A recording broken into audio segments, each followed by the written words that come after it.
Greg. Jeff, how you doing today? I'm doing good, Greg. How are you, brother?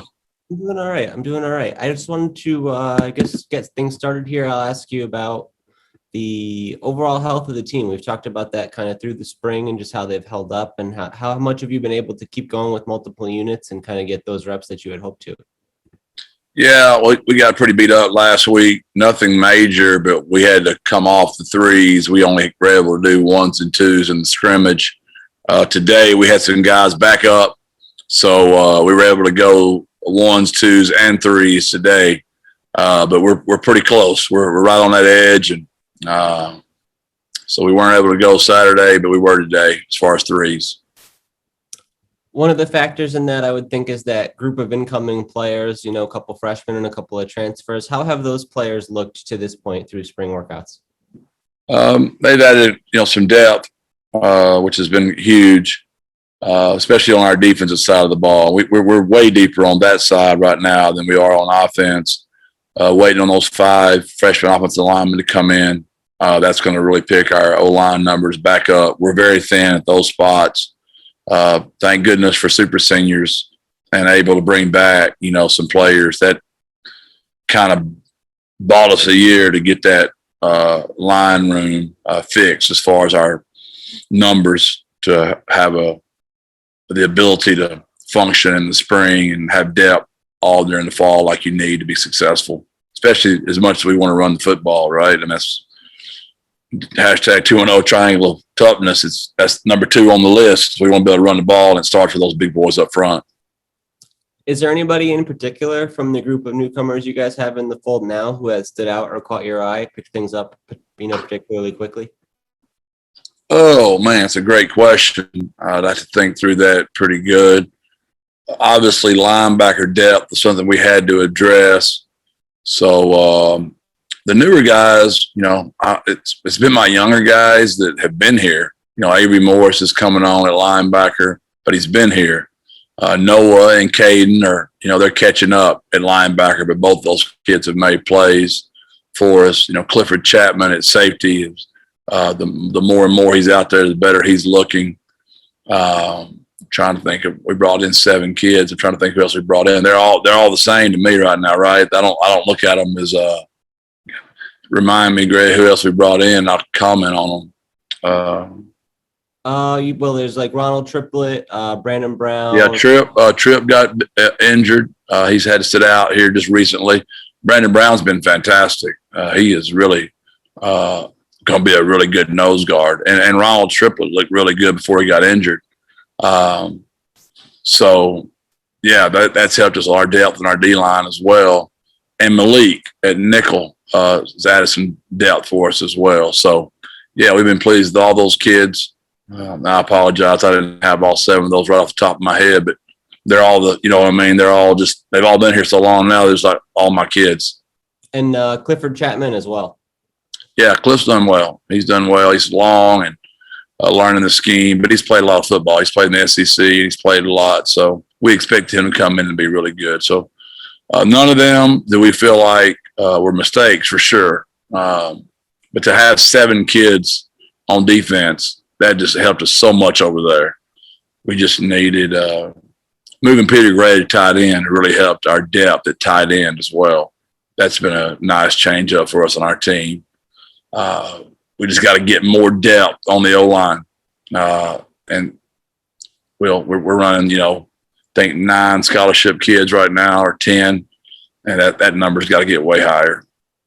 And you've mentioned that linebacker spot a few times. Do Caden, Holt, and Noah Mitchell kind of look like they're on track to be able to be guys you'd be comfortable using in the fall, guys who are ready to play some snaps in game situations? Yeah, they're going to be fine. I mean, the spring is so hard because we're adding so much install that, they're our returning kids is nothing because that's the base defense plus a little bit more. But when you're new, you got to learn the base defense plus what we're adding. So, excuse me. And we're getting set to talk to Jamal Ligon, one of the returning guys there. How has he sort of continued to progress through the spring, or what have you seen from him in this time?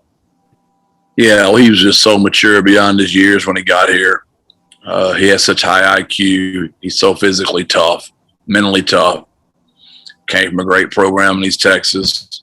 Y'all heard me rave about him enough, but he's just a grown man, and his body's starting to look like a college football player. Finally, he played with a high school body last year. He's got a grown man mind, but a high school body, and he's really looks really good. And if you had 22 of him, you'd never lose a ball game.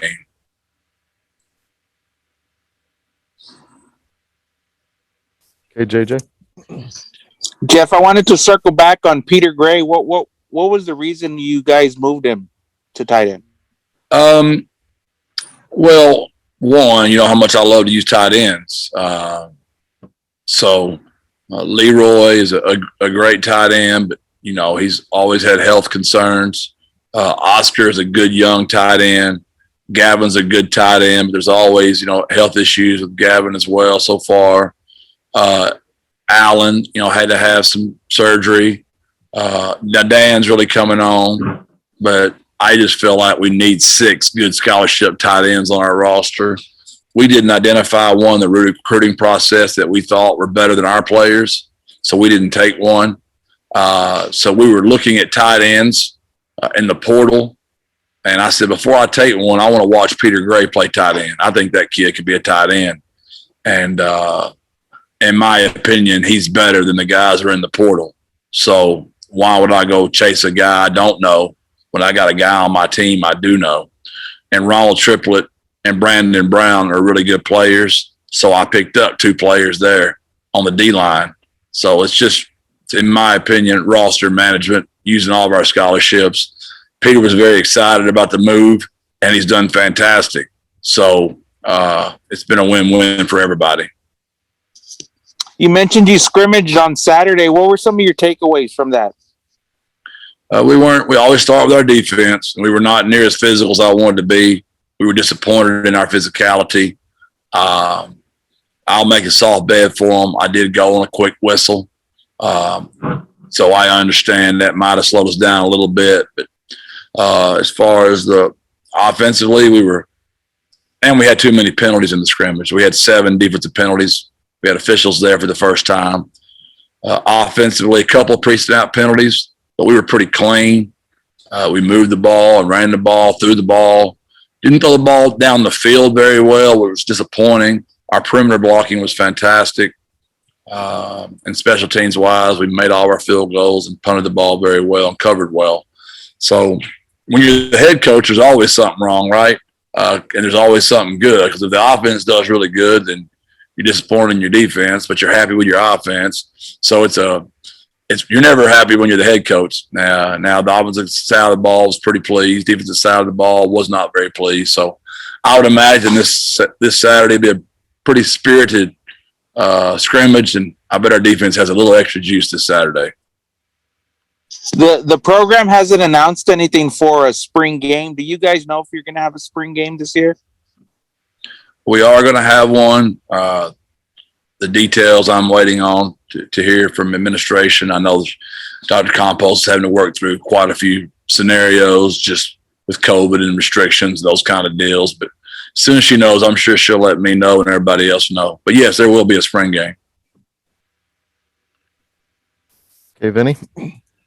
Coach, you may have addressed this early on in spring on one of the Zoom calls that I wasn't a part of, and I apologize for that. But I just want to ask you, the whole super senior thing seems pretty darn amazing. I mean, getting a lot of hype, and you've spoken highly of it. Just how amazing in your mind are these super seniors that you have? It's been a blessing, especially when you're a new coach taking over. We probably overachieved last year. There's some roster deficits that we got to get fixed. And by bringing those 12 back, we borrowed a year, right, to fix the roster in certain areas. And I don't want to make it sound like the roster was broken everywhere, because obviously it wasn't. There were a real few areas of need, like inside linebacker and offensive line play. That had to be really addressed. And by bringing back some players that allowed us to do that, Now, I was excited about our 12 super seniors till I watched Illinois spring game last night, where I saw they're bringing back 21 super seniors. And I'm like, Jiminy cricket. That's 21 6-year Big Ten guys we're going to have to go against. So that didn't fire me very up much, Benny. But so in its own way, it's a great thing, I guess, for every program, just on different numbers. Yes, sir. Exactly right. There are some always unintended consequences, right? So now you're going to have 97 scholarship guys on the roster. So our number that Dr. Compost is going to allow us to carry next year is 110, where last year it was 115. So just using your common sense, if it was at 15, you were at 85. That means you had 30 walk-ons last year, correct? Well, now our number is going to be at 110, and we're going to have 97 scholarship guys. So you're only going to have 13 walk-ons, which means I want to have to cut 17 walk-ons. That's kids that have great grades, pay for their own school, come out here and bust their butt every day, and that's going to be a very difficult conversation for me with 17 kids that I love. I was a walk-on, right? So I have a special heart, place in my heart for those kids, and I'm not looking forward to that. But yeah, there are many, many benefits, but that's one of the negatives of it, kind of an unintended consequence that nobody's really thinking about. Thanks, sir. Anything else for Coach? All right. Appreciate it. Appreciate you guys, man. God bless. Birds up. Thanks, Jeff. Appreciate it. See ya.